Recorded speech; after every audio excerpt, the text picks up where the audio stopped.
Por meio de suas redes sociais, o senador Eduardo Girão trouxe atualizações sobre a situação política do Brasil e as perspectivas da volta ao trabalho do Congresso Nacional após um mês em que o novo governo agiu sem qualquer limitação ou questionamento.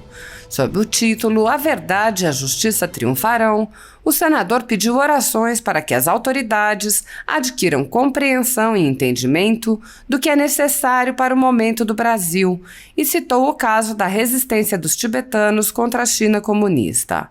Façamos a nossa parte, que Deus faz a dele. É hora de dobrarmos nossos joelhos e rezar pelo Brasil, pela sabedoria e discernimento das autoridades.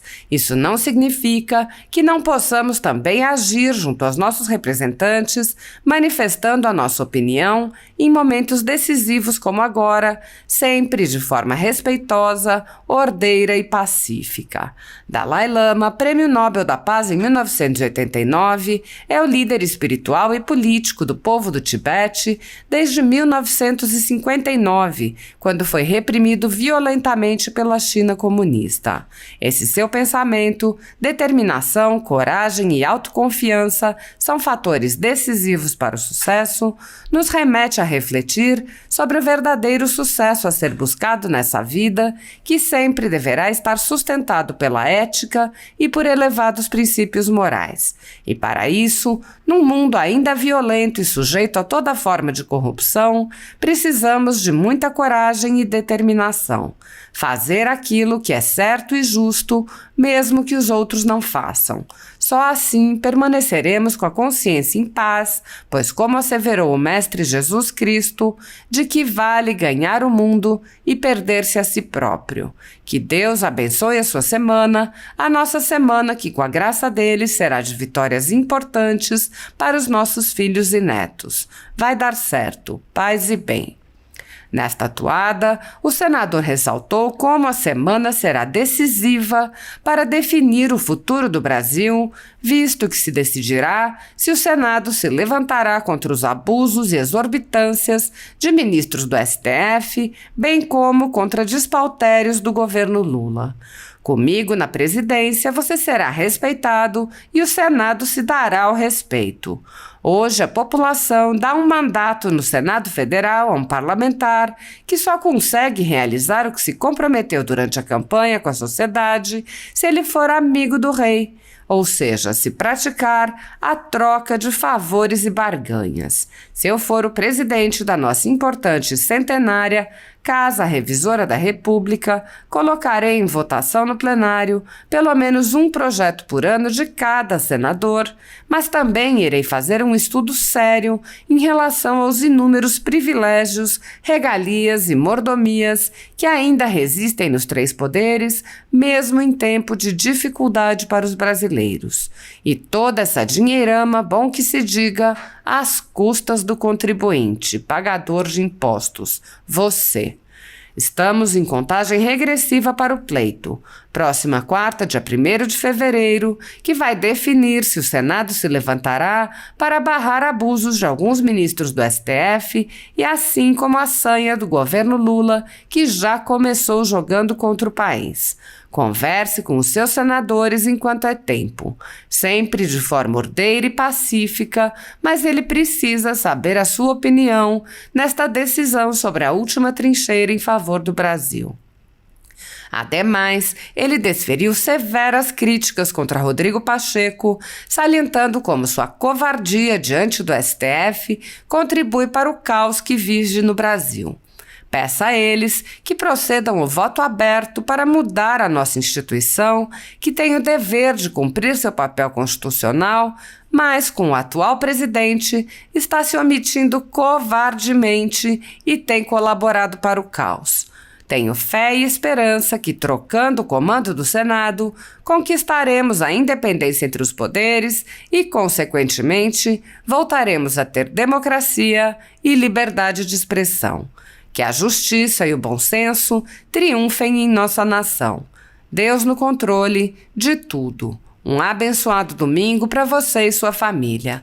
Paz e bem. O senador Girão publicou fotografias do momento em que protocolou sua candidatura e disse: registrada a primeira candidatura para a disputa da presidência do Senado em 2023. Acabo de protocolar pessoalmente, nesta noite de sexta-feira, 27 de janeiro, a nossa candidatura pela presidência do Senado Federal. O ofício foi recebido pela Secretaria-Geral da Casa Revisora da República. Tenho mantido conversa olho no olho com os colegas e percebo uma excelente acolhida à nossa proposta de buscar reaproximar o Senado dos brasileiros, atendendo às demandas legítimas do cidadão que clama pela volta de uma verdadeira independência entre os poderes e o respeito de todos à Constituição. Foi a primeira candidatura registrada oficialmente para o pleito da direção da mesa no biênio 2023-2024. Me coloco à disposição para servir, no limite de minhas forças, neste grande desafio em benefício do país, mesmo ciente de todas as minhas limitações e imperfeições, mas certo de que não estarei sozinho. Com as bênçãos de Deus e através do diálogo com os senadores, com as demais instituições e também com a sociedade, buscaremos o retorno da democracia e da liberdade à nação. Equilíbrio será a marca da nossa gestão, se assim for a vontade do Pai e dos meus pares. Agradeço pelo carinho, incentivo e, sobretudo, pelas orações que tenho recebido nos 4 cantos do Brasil. Tenho consciência que a guerra não é entre os homens, mas, sobretudo, espiritual. Vamos que vamos juntos combater o bom combate e confiarmos que o melhor vai acontecer. Jesus no comando de tudo. Paz e bem. Desse modo, o senador reagiu a atos demagógicos e suspeitos de Lula, como o financiamento a obras no exterior, inclusive regimes ditatoriais. Chega de politicagem com o chapéu dos brasileiros, mais respeito ao nosso cidadão que paga imposto. Chega de barganha, digamos, política ideológica, com o dinheiro suado do contribuinte do Brasil, você. Antes mesmo do governo Lula começar com os devaneios previstos, ontem na Argentina foi uma tragédia a declaração de que nossa nação financiará gasoduto daquele país. Protocolei, ainda em 2022, o PLC 163 de 2022 no Senado Federal.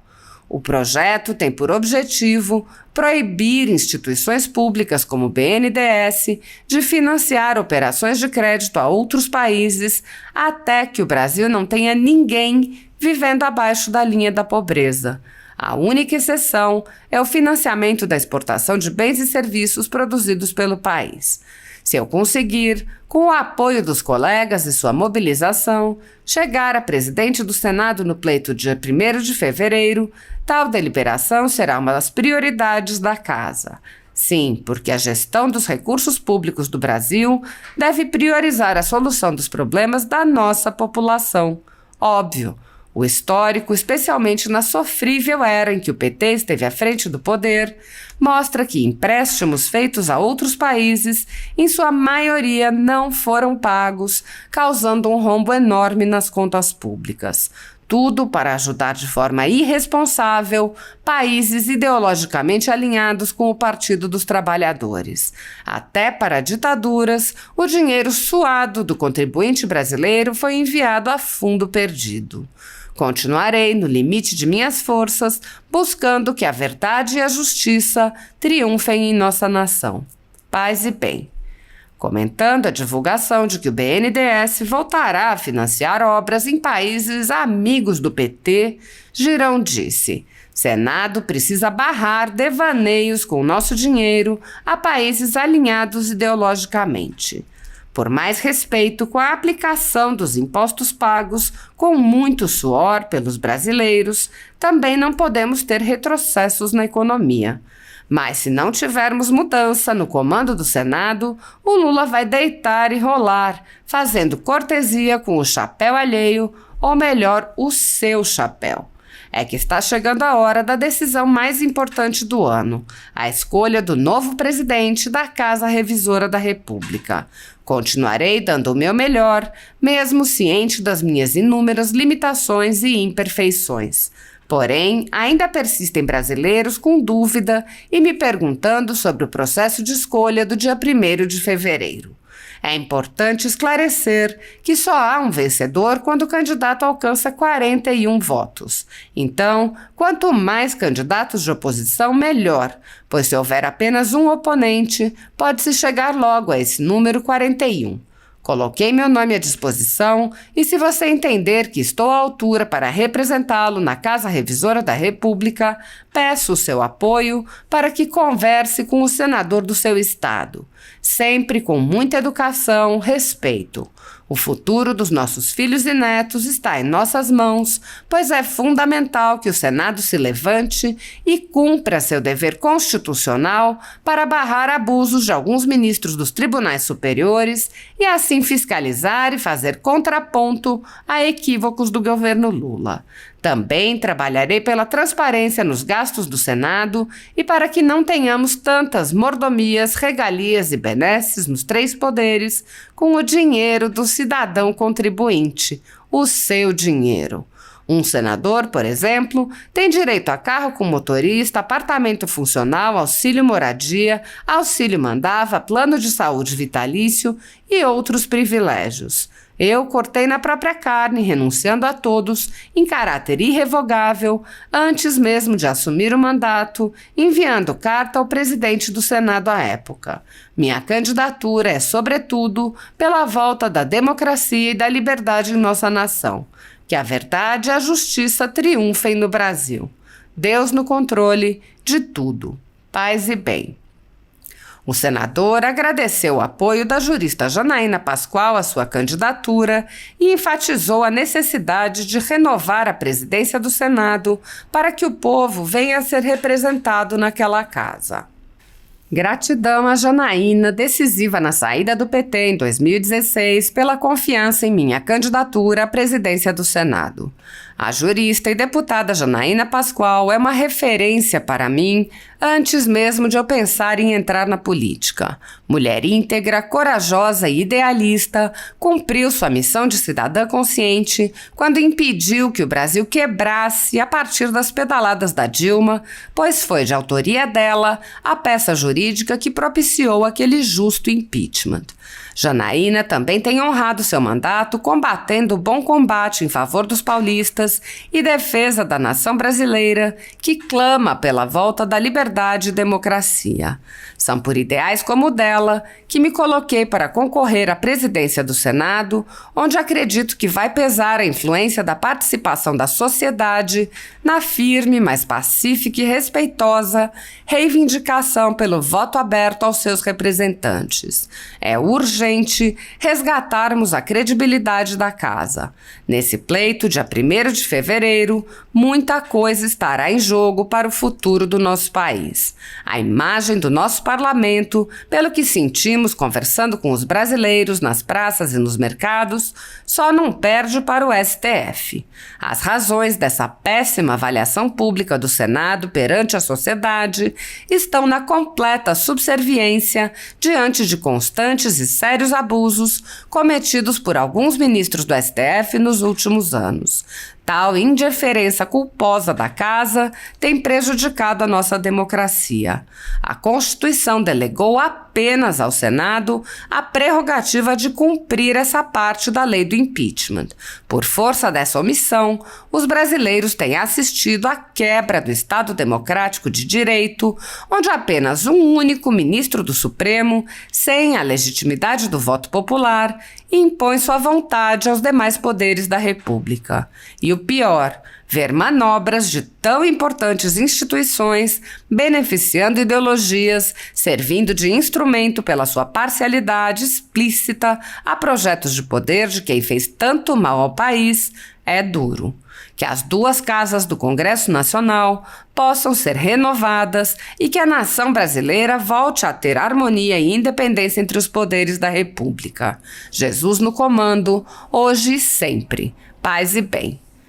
O senador defendeu ainda a instalação de uma CPI sobre os fatos de 8 de janeiro e também de investigação pela Procuradoria-Geral da República, enfatizando que não é possível aceitar que os agentes do governo federal que se omitiram fiquem isentos de responsabilização. Ele afirmou: seja por ação ou omissão, todos devem ser punidos com o rigor da lei. Tenho conversado com o senador Marcos Duval quase que diariamente desde a triste e reprovável tragédia do dia 8 de janeiro. O senador capixaba tem prestado um grande serviço à nação pela sua coragem e ousadia, buscando toda a verdade sobre o emblemático episódio. Praticamente não nos desligamos nesse recesso, diante das revelações acerca da confirmação de que o governo Lula sabia 2 dias antes da gravidade dos atos violentos do dia 8 de janeiro em Brasília.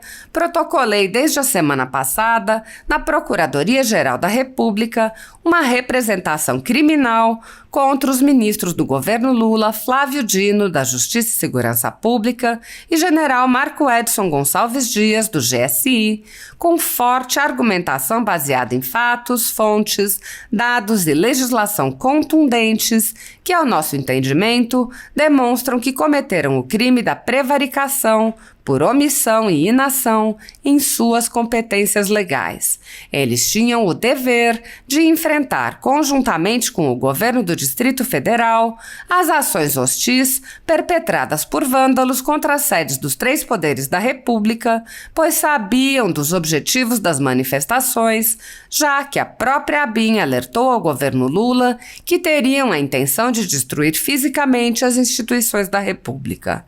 Em situações como essa, a nossa Constituição responsabiliza não apenas os mandantes e os executores, mas também aqueles que, podendo evitá-los, se omitem. Em nome da verdade, essa investigação deve ser instaurada. Não podemos admitir seletividade na aplicação da lei, principalmente quando há uma corresponsabilidade entre o governo do Distrito Federal e o Executivo Federal. O povo brasileiro não aceita 2 pesos e 2 medidas e merece resposta e punição justa para todos. Que a verdade e a justiça prevaleçam em nossa nação. Jesus no comando, hoje e sempre, paz e bem.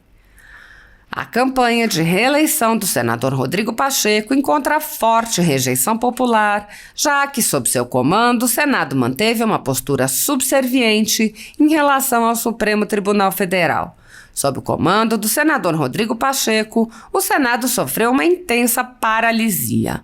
Comissões deixaram de funcionar e o próprio plenário muitas vezes não era convocado. O exemplo mais emblemático foi a Comissão de Constituição e Justiça, que, presidida pelo ex-presidente da Casa, Davi Alcolumbre, virtualmente não funcionou, impedindo o andamento de incontáveis projetos dos senadores. Devido à altíssima rejeição do presidente da Casa, um placar foi organizado para que os senadores possam manifestar sua intenção de voto e esclarecer aos cidadãos se votarão contra a reeleição de Pacheco. Uma petição na qual os cidadãos podem se manifestar contra a reeleição de Pacheco já ultrapassou a marca de 650 mil assinaturas. Sob a condução de Pacheco, não houve qualquer reação contra a invasão das atribuições do Legislativo pelo Supremo Tribunal Federal, que passou a legislar ou suspender leis que tinham sido elaboradas e aprovadas por aquele poder. O presidente da Casa, que é também o presidente do Congresso, não agiu para proteger as prerrogativas dos parlamentares, que vêm sendo violadas em inquéritos secretos conduzidos nas cortes superiores. Pacheco também é alvo de críticas porque o Senado vem se omitindo em cumprir seu papel constitucional de promover o controle dos atos de ministros das cortes superiores. De forma monocrática, o presidente do Senado impede a análise de todo e qualquer pedido de impeachment ou de projetos de lei e PECs que possam vir a limitar os superpoderes autoconcedidos a ministros do Supremo Tribunal Federal e do Tribunal Superior Eleitoral. Sem controle externo, alguns ministros do Supremo agem ao arrepio da Constituição. Em inquéritos secretos, o ministro Alexandre de Moraes, por exemplo, promove uma aberta perseguição a adversários políticos. Em um desses inquéritos, a Folha Política teve sua sede invadida e todos os seus equipamentos apreendidos. O inquérito foi arquivado por falta de indícios de crimes, mas os dados sigilosos foram compartilhados com outros inquéritos e com a CPI da pandemia, que compartilha dados sigilosos com a velha imprensa. No chamado inquérito do fim do mundo e nos inquéritos dele decorrentes já houve prisões políticas sem que houvesse sequer indiciamento das pessoas presas, imposição de uso de tornozeleira eletrônica e prisão domiciliar em endereço diferente de onde as pessoas moravam, quebra de sigilo de parlamentares, inclusive de um senador, quebra de sigilos de pessoas e empresas, inclusive de veículos de imprensa, quebra de sigilos do ajudante de ordens do presidente da República, censura de veículos de imprensa, de cidadãos e de parlamentares, bloqueio de redes sociais, de jornalistas, veículos de imprensa, cidadãos e parlamentares, buscas e apreensões em empresas, residências de familiares e gabinetes de parlamentares, proibição de contato entre pessoas que muitas vezes nem se conhecem, proibição a parlamentares de concederem entrevistas e de participarem de eventos públicos, intervenções no comando de partido político, prisões em massa sob alegações descabidas, multas estratosféricas que representam evidente confisco de propriedade, entre outras, tudo sob o olhar submisso do Senado Federal. Sem justificativa jurídica, o ministro Luiz Felipe Salomão, ex-corregedor do Tribunal Superior Eleitoral, confiscou toda a renda da Folha Política e de outros sites e canais conservadores para impedir suas atividades. A decisão teve o aplauso e respaldo dos ministros Luiz Roberto Barroso, Alexandre de Moraes e Edson Fachin. Há quase 19 meses, toda a nossa receita é retida sem justificativa jurídica. Se você apoia o trabalho da Folha Política e pode ajudar a impedir o fechamento do jornal, doe qualquer valor através do Pix, utilizando o QR Code que está visível na tela ou o código ajude@folhapolitica.org. Caso não utilize Pix, há a opção de transferência bancária para a conta da empresa Raposo Fernandes, disponível na descrição deste vídeo e no comentário fixado no topo. Há 10 anos, a Folha Política vem mostrando os fatos da política brasileira e dando voz a pessoas que o cartel midiático quer calar. Pix ajude@folhapolitica.org.